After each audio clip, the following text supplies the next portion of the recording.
स्वागत है तुहाडा अपने चैनल मैथ्स इन पंजाबी ते उम्मीद करदी हां कि तुसीं सारे ठीक होवोगे। अज आपां गल करांगे 7th स्टैंडर्ड दे चैप्टर नंबर 5 बारे लाइनस एंड एंगल्स, जिहदे सब तो पहले आपां डिस्कस करांगे पॉइंट बारे, लाइन बारे, दैन टाइप ऑफ एंगल्स बारे डिस्कस करांगे ते फिर आपां उहदे क्वेश्चन भी सॉल्व करने सीखांगे कि सौखे तरीके नाल किवें सॉल्व कीते जांदे आ। सब तो पहला जी अपने को आउंदा हैगा पॉइंट। पॉइंट की हुंदा वा, क्योंकि आपां नूं मेन लाइन सैगमेंट वगैरह पता करन तो पहला आपां नूं पता होना चाहिए कि पॉइंट की हुंदा वा। तां अ सर्कल हैविंग रेडियस 0, कोई भी एवें दा सर्कल जिहदा रेडियस 0 हुंदा, सर्कल हैविंग रेडियस 0, उहनूं की बोलदे आ पॉइंट। मतलब कि जे तुसीं जिहड़ा पेन आ तुहाडा इहनूं इवें करके करोगे तो जिहड़ा आ वाली चीज़ बनी आ तुहाडा ये भी पॉइंट ही आ। मतलब tip of the when you press tip of the pen on the paper or finger, then जो भी तुहाडे कोले फिगर बनूगी वो की होगा तुहाडा पॉइंट। ठीक है।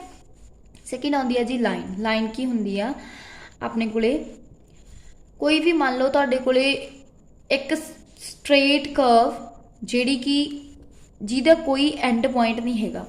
ठीक है। दोनों साइडों पर आप एरो लगावांगे, उन्होंने बोलते हैं आप लाइन। एरो का मतलब कि इस लाइन में इधर भी वधाया जा सकता, इधरले एरो का मतलब कि इन्हूं इधर भी वधाया जा सकता। इसकी लेंथ फिक्स नहीं हैगी, इनफाइनाइट लेंथ आ, तो वह होगी तुहाडी लाइन। जे मैं पूछ लवां तुहानूं मतलब लाइन सैगमेंट की हुंदा वा, लाइन ते लाइन सैगमेंट में इन्ना की फर्क आ कि ये दोनों साइड ते एरो लगे होंगे, मतलब कि यदी इनडेफिनेट लेंथ होंदी आ। लाइन सैगमेंट की एक फिक्स लेंथ होंदी आ, मतलब दोनों साइडों ते पॉइंट होंदे आ। जे तुहानूं 4 सेंटीमीटर लाइन कहा जाता तो इत्थों 0 तो लैके 4 तक तुसीं ड्रॉ कर लेने आ। तो लाइन सैगमेंट के दोनों साइडों ते एंड पॉइंट्स होंदे आ। हुण आउंदी है जी रे। रे की हुंदी आ जिहदे वन साइड ते एंड पॉइंट हुंदा ते वन साइड ते नहीं हुंदा, मतलब कि उहदा एक एंड पॉइंट हुंदा वा, उहनूं बोलदे आ रे। मतलब कि इत्थों स्टार्ट हुई इत्थे एंड पॉइंट है, बट इधर जिहड़ी लेंथ आ वो इनफाइनाइट जाऊगी, तो ये की बन जूगी तुहाडी रे बन जूगी। ठीक है जी। हुण जिहड़ा मेन इस चैप्टर का पार्ट आ, पहला सब तो पहली एक्सरसाइज में आउंदा जिहड़ा वो हैगा कंप्लीमेंटरी एंगल। कंप्लीमेंटरी की हुंदा वा, कंप्लीमेंटरी एंगल तो सप्लीमेंटरी एंगल दोनों नाल नाल दस दी। डेफिनेशन की इन्नी ज़्यादा लोड़ नहीं, बस तुहानूं मेन पता होना चाहिए कि नेम तो किवें क्लीयर करने हैं। सप्लीमेंटरी एंगल तो कंप्लीमेंटरी एंगल।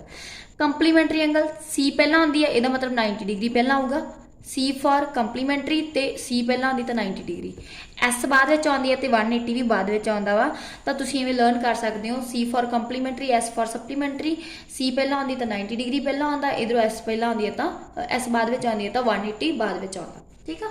हुण कंप्लीमेंटरी एंगल्स हुंदे किहड़े आ? एवें दे एंगल जिन्हां दा प्लस तुहाडे कोले sum of the measure of two angles तुहाडे कोले जदों 90 डिग्री बनदा, उहनूं बोलदे कंप्लीमेंटरी एंगल्स। जिवें मान लो तुहाडे कोले इत्थे हैगा वा एक एंगल आ वाला, एक आ वाला। ठीक है। मैं आ दो एंगल ले, मान लो तुहाडे कोले आ एंगल हैगा 60 डिग्री ते आ हैगा मान लो 30 डिग्री। एग्जैक्ट नहीं बन रही डायग्राम, बट फिर भी चलो आ एंगल 60 डिग्री, आ 30 डिग्री। तो तुहाडे कोले जदों इन्हां दोनों का प्लस करोगे 30 डिग्री प्लस 60 डिग्री, जे तुहाडे प्लस का आंसर 90 डिग्री आउंदा तो तुसीं की कहोगे कि जिहड़े 30 ते 60 है एक दूजे दे की आ कंप्लीमेंटरी आ। हुण सप्लीमेंटरी का मतलब की हो गया? फिर जो तुहाडे कोल एक स्ट्रेट लाइन बनूगी, मतलब तुहाडे कोल इवें स्ट्रेट लाइन बन जूगी। स्ट्रेट लाइन मीनस 180 का एंगल बन जूगा। तो मान लो ये लाइन इवें भी हो सकती है, मान लो आ एंगल तुहाडा हैगा 60 डिग्री तो आ हैगा तुहाडा 120 डिग्री। जो तुहाडे कोल प्लस जिहड़ा वो दो एंगल्स का प्लस आ जिहड़ा वो कितना आ जाए 180 डिग्री आ जाए। पुत इहदे विच तुहाडे कोल एंगल्स 2 तो मोर नहीं होणगे, 2 ही होणगे। ठीक है। जो तुहाडे कोल 2 एंगल्स का मैजर ऑफ 2 एंगल्स का sum of measure of 2 angles 90 degree आऊगा तो हो जाएगा तुहाडा कंप्लीमेंटरी। तो जो तुहाडे कोल sum of measure of 2 angles आ जिहड़ा 180 डिग्री हो जाएगा तो की हो जाएगा तुहाडा सप्लीमेंटरी। ये तुहाडी फस्ट एक्सरसाइज विच दोने यूज होने फॉर्मूले। ठीक है। इस तो बाद मैं फॉर्मूले पहला करवा देनी इस वीडियो अगली वीडियो के मैं सारे क्वेश्चंस करवाने स्टार्ट करूँगी जिहड़े मेन आ जिवें। ठीक है। कंप्लीमेंटरी तो सप्लीमेंटरी आई होप तुहानूं समझ आ गया होगा। 5.2 दे विच तुहानूं ना एक डायग्राम दित्ती हुंदी है जिहदे विच आपां दसना हुंदा कि किहड़ा एंगल किवें किसी दे इक्वल आ। ते आप मान लो आपां नूं एक एंगल दे दित्ता जांदा, आपां सारे एंगल्स फाइंड करने हुंदे। किवें फाइंड करदे हुंदे आ? तुहाडे कोले दो पैरलल लाइनस दित्तियां, मान लो तुहाडे कोले आ ते आ वाली लाइन पैरलल दित्तियां होईयां। ठीक आ। इसका नाम हैगा एल तो इसका नाम हैगा एम। तो आ वाली जी लाइन है जी इन्हों कट कर रही, दो पैरल लाइन्स जी लाइन कट कर रही, उसका नाम हैगा एन। इनू बोलते हैं आप ट्रांसवर्सल लाइन। की बोलते हैं? Transversal line. ठीक है। ਹੁਣ ਜਿਹੜੀ ਇਹ ਲਾਈਨ ਹੈ ਇਹਦੇ ਵਿੱਚ ਮੈਂ ਐਂਗਲ ਬਣਾ ਲੈਣੀ ਆ, ਜਿਹੜਾ ਇਹ ਵਾਲੇ ਪਾਰਟ ਆ ਇਹਦੇ ਵਿੱਚ ਇੱਥੇ ਐਂਗਲ ਬਣ ਰਹੇ ਆ। ਇੱਥੇ ਨਾਮ ਹੈਗਾ 1 2 3 4 5 6 7 8, ਠੀਕ ਹੈ। ਇਹ ਵਾਲੇ ਐਂਗਲ ਬਣ ਰਹੇ ਆ। ਹੁਣ ਇਹਦੇ ਵਿੱਚ ਮੰਨ ਲਓ ਤੁਹਾਨੂੰ ਇੱਕ ਐਂਗਲ ਦਿੱਤਾ ਤਾਂ ਤੁਸੀਂ ਦੂਜੇ ਕਿਵੇਂ ਫਾਈਂਡ ਕਰੋਗੇ ਉਹ ਬਾਅਦ ਵਿੱਚ ਡਿਸਕਸ ਕਰਾਂਗੇ। ਪਹਿਲਾਂ ਦੱਸ ਦੇਵਾਂ ਕਿ ਕਿਹੜੇ ਐਂਗਲ ਕਿਹੜੇ ਹੁੰਦੇ ਆ, ਠੀਕ ਆ। ਸਭ ਤੋਂ ਪਹਿਲਾਂ ਆਉਂਦਾ ਜੀ ਤੁਹਾਡੇ ਕੋਲੇ ਇੰਟੀਰੀਅਰ ਐਂਗਲ। ਇੰਟੀਰੀਅਰ ਐਂਗਲ ਕਿਹੜੇ ਹੁੰਦੇ ਆ ਬੱਚੇ? ਇਨ ਆ ਦੇਖੋ ਨਾਮ ਦੇ ਵਿੱਚ ਕੀ ਆ ਰਿਹਾ, ਇਨ ਨੇਮ ਤੋਂ ਹੀ ਕਲੀਅਰ ਆ। ਵਿੱਚ ਹੁਣ ਦੇਖੋ ਦੋ ਲਾਈਨਾਂ ਦੇ ਵਿੱਚ ਜਿਹੜੇ ਐਂਗਲ ਆ ਰਹੇ ਉਹ ਤੁਹਾਡੇ ਇੰਟੀਰੀਅਰ ਹੋਣਗੇ, ਤਾਂ ਮਤਲਬ ਤੁਹਾਡੇ ਕੋਲ ਐਂਗਲ ਕਿਹੜਾ ਕਿਹੜਾ ਹੋ ਗਿਆ? Angle 3, angle 4, angle 5 and angle 6, ਠੀਕ ਹੈ। ਇਹ ਚਾਰੇ ਕੀ ਹੋ ਗਏ ਤੁਹਾਡੇ ਇੰਟੀਰੀਅਰ। ਐਕਸਟੀਰੀਅਰ ਮੀਨਸ ਬਾਹਰ ਹੋਣਗੇ ਫਿਰ, ਤੇ ਐਕਸਟੀਰੀਅਰ ਐਂਗਲ ਕਿਹੜੇ ਹੋ ਗਏ ਤੁਹਾਡੇ? ਜਿਹੜੇ ਇਹਨਾਂ ਨੂੰ ਛੱਡ ਕੇ ਬਾਕੀ ਰਹਿ ਗਏ ਜਿਹੜੇ ਬਾਹਰ ਹੋਣਗੇ, ਜਿਵੇਂ 1 2 ਬਾਹਰ ਪਿਆ, 8 7 ਬਾਹਰ ਪਿਆ, ਤਾਂ ਤੁਹਾਡੇ ਕੋਲ ਕੀ ਹੋ ਜਾਊ? Angle 1, angle 2, angle 7, angle 8। ਇਹ ਕੀ ਹੋ ਗਏ ਤੁਹਾਡੇ ਜੀ? ਐਕਸਟੀਰੀਅਰ ਐਂਗਲ, ਠੀਕ ਹੈ। ਇਹ ਇੰਟੀਰੀਅਰ ਤੇ ਐਕਸਟੀਰੀਅਰ ਐਂਗਲ ਆ ਗਏ। ਹੁਣ ਆਉਂਦੇ ਅੱਗੇ ਕੋਰੈਸਪੋਂਡਿੰਗ ਐਂਗਲਸ। ਕੋਰੈਸਪੋਂਡਿੰਗ ਐਂਗਲਸ ਕਿਹੜੇ ਹੁੰਦੇ ਆ ਬੱਚੇ? ਯਾਦ ਰੱਖਣ ਦੀ ਇੱਕ ਟ੍ਰਿਕ ਆ, ਕੋਰੈਸਪੋਂਡਿੰਗ ਐਂਗਲਸ ਕਿਹੜੇ ਹੁੰਦੇ ਆ? ਸੇਮ ਲਾਈਨ ਨਾਲ, ਸੇਮ ਟਰਾਂਸਵਰਸਲ ਲਾਈਨ ਨਾਲ ਬਣ ਰਹੇ ਹੋਣ ਐਂਗਲਸ, ਇੱਕ ਐਂਗਲ ਐਕਸਟੀਰੀਅਰ ਹੋਵੇ ਤੇ ਇੱਕ ਐਂਗਲ ਇੰਟੀਰੀਅਰ ਹੋਵੇ। ਆਈ ਰਿਪੀਟ, ਸੇਮ ਟਰਾਂਸਵਰਸਲ ਐਕਸਿਸ ਨਾਲ ਜਾਂ ਲਾਈਨ ਨਾਲ ਐਂਗਲ ਬਣ ਰਹੇ ਹੋਣ, ਇੱਕ ਐਂਗਲ ਐਕਸਟੀਰੀਅਰ ਹੋਵੇ ਤੇ ਇੱਕ ਇੰਟੀਰੀਅਰ ਹੋਵੇ, ਉਹ ਦੋਨੇ ਐਂਗਲਸ ਆ ਜਿਹੜੇ ਫਿਰ ਉਹ ਬਰਾਬਰ ਹੁੰਦੇ ਆ ਤੇ ਉਹਨਾਂ ਨੂੰ ਆਪਾਂ ਬੋਲਦੇ ਕੋਰੈਸਪੋਂਡਿੰਗ ਐਂਗਲਸ। ਹੁਣ ਜਿਵੇਂ ਤੁਹਾਡੇ ਕੋਲੇ ਆਹ ਵਾਲੀ ਟਰਾਂਸਵਰਸਲ ਲਾਈਨ ਆ, ਠੀਕ ਆ, ਟਰਾਂਸਵਰਸਲ ਲਾਈਨ ਹੈ ਕਿਉਂਕਿ ਦੋ ਪੈਰਲਲ ਲਾਈਨਸ ਨੂੰ ਕੱਟ ਕਰ ਰਹੀ ਆ। ਆਹ 2 ਐਂਗਲ ਇਹਦੇ ਬਾਹਰ ਆ, ਐਕਸਟੀਰੀਅਰ ਆ, ਤੇ ਇਹਦੇ ਮੈਂ ਤੁਹਾਨੂੰ ਕਿਹਾ ਇੱਕੇ ਸਾਈਡ ਤੇ ਟਰਾਂਸਵਰਸਲ ਨਾਲ ਇੱਕੇ ਪਾਸੇ ਬਣ ਰਹੇ ਹੋਣ, ਤਾਂ ਇੱਕੇ ਪਾਸੇ ਕਿਹੜਾ ਬਣ ਰਿਹਾ? 6 ਤੇ 2 ਐਕਸਟੀਰੀਅਰ ਆ ਤੇ 6 ਇੰਟੀਰੀਅਰ ਆ। ਇਹਦਾ ਮਤਲਬ ਐਂਗਲ 2 ਐਂਡ ਐਂਗਲ 6 ਕੀ ਹੋਣਗੇ ਤੁਹਾਡੇ? ਕੋਰੈਸਪੋਂਡਿੰਗ ਐਂਗਲ ਹੋਣਗੇ। ਜਦੋਂ ਤੁਸੀਂ ਕੁਐਸਚਨ ਵਿੱਚ ਸੋਲਵ ਕਰਨਾ ਤਾਂ ਤੁਸੀਂ ਐਂਗਲ 2 = ਐਂਗਲ 6 ਲੈ ਕੇ ਚੱਲੋਗੇ।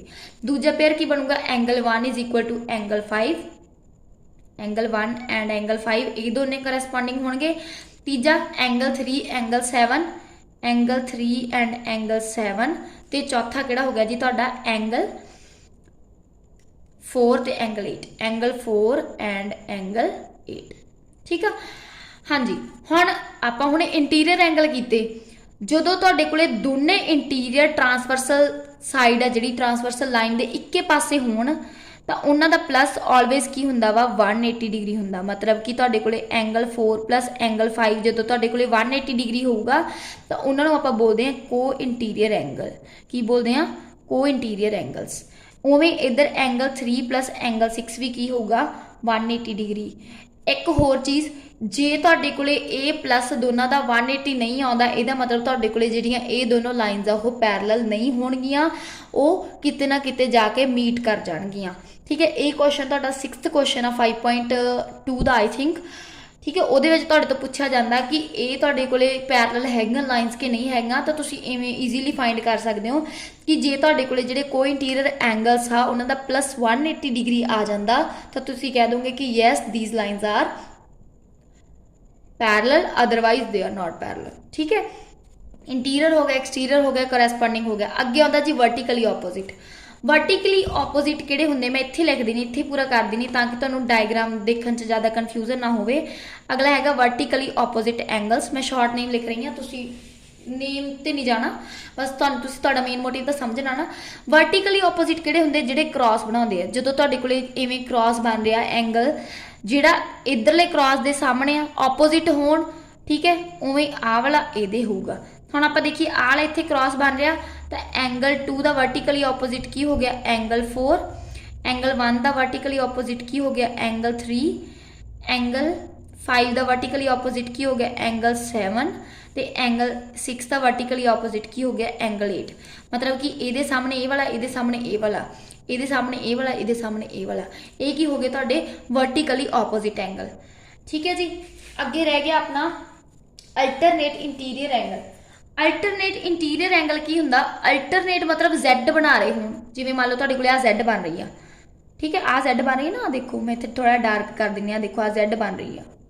ਆਹ Z ਦੇ ਇੱਕ ਦੂਜੀ ਸਾਈਡ ਹੋਵੇ, ਇੱਕ ਦੂਜੀ ਸਾਈਡ ਹੋਵੇ, ਦੋਨੋਂ ਆਪੋਜ਼ਿਟ ਸਾਈਡਸ ਹੋਣ, ਠੀਕ ਹੈ, ਦੋਨੇ ਇੰਟੀਰੀਅਰ ਹੋਣ, ठीक है। तो वो तुहाडे कोले की बन, क्योंकि इंटीरियर नाम आ गया ना विच, तो वो की बन जाएंगे तुहाडे कोले अल्टरनेट इंटीरियर एंगल। इत्थे लिख दिंदी आ alternate interior angle, alternate interior angles. तो तुहाडे कोले किहड़े-किहड़े आ गए, angle 4 is equal to angle 6, ये अल्टरनेट इंटीरियर आ, angle 3 is equal to angle 5, ये अल्टरनेट इंटीरियर हो गए। तो अल्टरनेट एक्सटीरियर किहड़े बन गए, एंगल 2 एंगल 4 एंगल 1 एंगल 7।